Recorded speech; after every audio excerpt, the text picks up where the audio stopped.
La deuda por coparticipación y fallo de la Corte Suprema de Justicia, y vamos a charlar con alguien que está en tema y que estuvo en tema y que lo sigue estando. Me refiero a Gonzalo Saglione, quien fuera ministro de Economía de la provincia de Santa Fe. ¿Cómo le va, Saglione? Andrés Batistela lo saluda. Gracias como siempre. Buen mediodía, Andrés. No, al contrario, gracias a ustedes por la comunicación. Gonzalo, está surgiendo una información que establece un monto inclusive, que dice 86.000 millones de pesos es lo que Nación le va a pagar a Santa Fe por lo detraído por coparticipación, fallo de la Corte, aquello que inició el camino Hermes Wiener cuando fue gobernador. El monto, por lo que veníamos charlando con usted, me parece que queda un poco por debajo de lo que se preveía. Y creo en ese sentido que tenemos que ser muy cuidadosos y prudentes en la materia. Lo decía el mismo gobernador Perotti el pasado martes cuando anunciaba la emisión de estos fallos de la Corte, que el número no surge automáticamente de fallo. El fallo lo que hace es determinar el criterio de actualización. Ahora hay que aplicar ese criterio de actualización a los montos históricos. Creo que debemos ser prudentes, esperar a que entre hoy, mañana, quizás el lunes, el Ministerio de Economía de la provincia formalice la presentación de cuál es el monto definitivo que surge de la aplicación de ese criterio establecido por el fallo de la Corte, pero así como lo decía el gobernador el martes, desde mi interpretación, el número va a superar los 100.000 millones de pesos. Ajá. Ese número que circuló mediáticamente el pasado martes quizás refiere a alguna fecha de corte anterior y no traído al momento en que el fallo fue emitido. Claro. ¿Cuál es el criterio entonces en concreto, Gonzalo, que ha adoptado, bueno, que la Corte le ha dicho a la Nación que debe adoptar para pagarle a Santa Fe? Tasa pasiva del Banco Central. Esa es la tasa fijada por la Corte.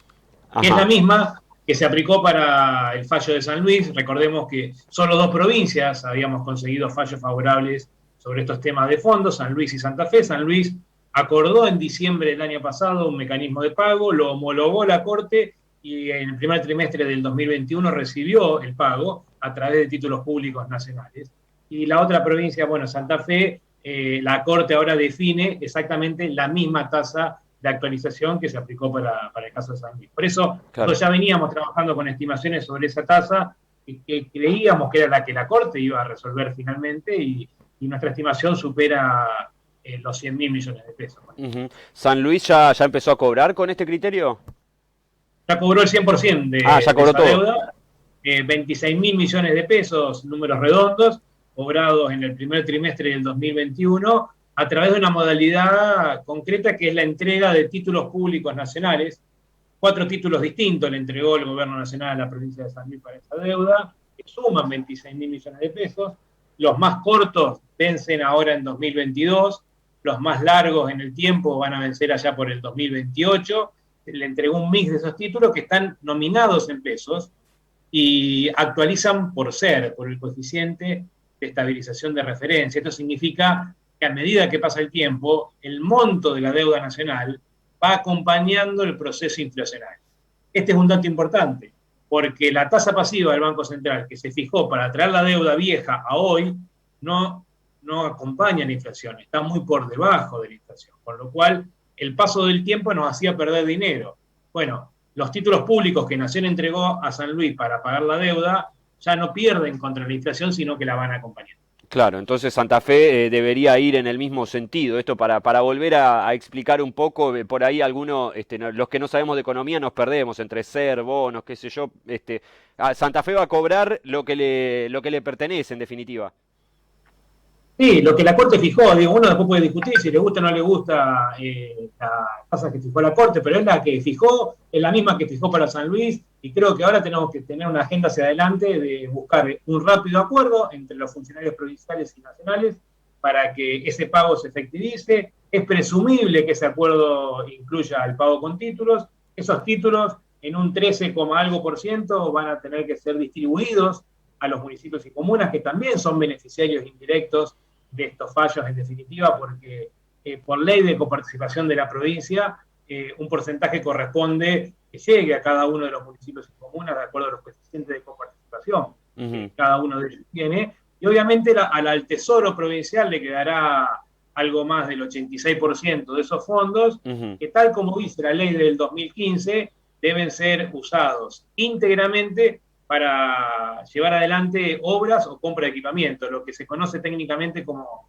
gasto de capital. El gobierno no podrá usar estos fondos para bancar gastos de funcionamiento, como quien te dice, gastos corrientes, pago de salarios, compra de insumos, sino que va a tener que hacer obras de infraestructura, porque así lo prevé la ley que promovió el entonces gobernador Lifchip allá por finales del 2015.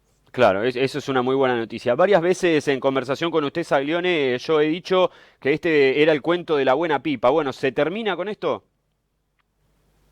Que va a terminar el día que tengamos los títulos en cartera, como quien dice, cuando el pago se haya efectivamente realizado, Claro. pero yo creo que estamos muy cerca de eso. Tanto el gobierno nacional anterior, de un extremo de la grieta, como el actual gobierno nacional a cargo del presidente Alberto Fernández, usaban como excusa que no podían pagar porque no estaba definida la tasa de actualización. De hecho, nos habían propuesto una tasa de actualización del 6% anual.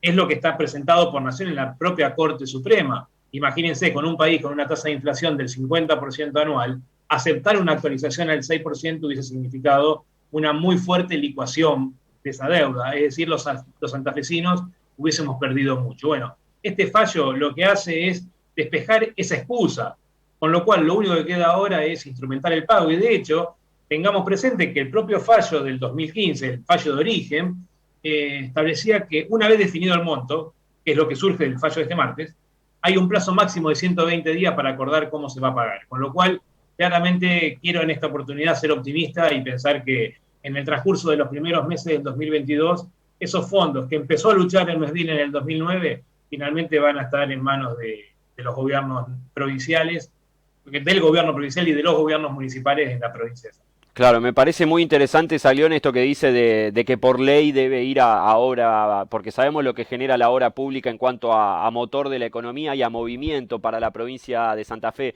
¿Esto se va a poder controlar de alguna manera, digamos, en legislatura? ¿Esto va a estar en información pública?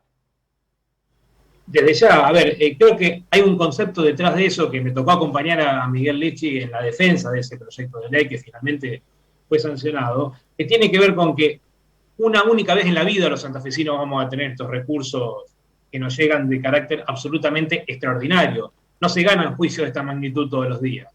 Con lo cual, si ese recurso viene por única vez, no podemos usarlo para financiar gastos que se dan en forma continua.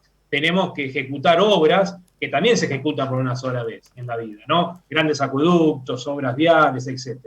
Ahora, ¿cuáles son las prioridades en cada momento del tiempo? Obviamente que no se podía definir en 2015 lo que los santafesinos tenemos como prioridades, no sé, a partir del 2022 en adelante, que es cuando estos fondos van a llegar. Entonces, ahí estará la legislatura teniendo que discutir en cada presupuesto anual, de aquí en adelante, cuáles son las obras específicas que los santafesinos queremos hacer con esos fondos. Y en esto quiero ser muy claro. El acuerdo que Nación firme con provincia no puede incluir ningún tipo de condicionalidad respecto del destino de esos fondos. Estos fondos son de los santafesinos, los tiene que administrar el presupuesto provincial de acuerdo a lo que establece la Constitución de la provincia y no podemos admitir que Nación nos indique cuál es el destino de ellos. Claro. Estos son fondos íntegramente santafesinos. Claro. Saglione, para cerrar esta conversación, más allá de esta buena noticia, ¿no? ¿Cómo están viendo desde la oposición, desde el socialismo, el tema del manejo de las finanzas en la provincia de Santa Fe? Digo, a grandes rasgos, ya cerrando un periodo como es este 2021. Bueno, ustedes saben que Santa Fe tiene un presupuesto equilibrado, tuvo superávit en 2020, tiene superávit en lo que va de este 2021. La verdad que nuestra mayor preocupación pasa por la subejecución de determinadas partidas de gasto cuando hay tantas necesidades en la calle, ¿no? Y quizás una de las áreas emblemáticas tenga que ver con la seguridad. Ustedes saben que de 10.000 millones de pesos, para hablar de números redondos, que en este presupuesto 2021 el gobierno de la provincia tiene para invertir en seguridad, al 30 de septiembre, el último dato que está publicado en la página web de la provincia, había invertido algo más de 1.000 millones de pesos, 1.400, para dar un número exacto. 1.400 invertidos de 10.000 que tenía disponibles. Entonces, evidentemente aquí estamos con unas finanzas en donde hay superávit, pero por el otro lado, muchas necesidades que no son debidamente atendidas por el gobierno de la provincia. Nadie duda que la ejecución de obras, la compra de equipamiento, la inversión en software, permitirían mejorar el servicio de seguridad. Como del mismo modo, la inversión en equipamientos, en nuevos edificios, permitiría mejorar la salud pública y la construcción de nuevas escuelas permitiría mejorar la educación. Sin embargo, el gobierno está priorizando el equilibrio fiscal, incluso el superávit, antes que atender las necesidades que tenemos en estas diferentes áreas sensibles en la provincia de Santa Fe. Claro. Saglione, le agradecemos por su tiempo, como siempre, muy amable. No, por favor, gracias a ustedes, que tengan muy buen día. Buen día. Gonzalo Saglione, quien fuera ministro de Economía de la provincia de Santa Fe.